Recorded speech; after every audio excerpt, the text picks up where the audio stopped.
үзгөн жайдары селкесимде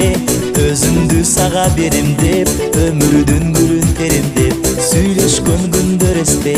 турмуштун сырын тереңдеп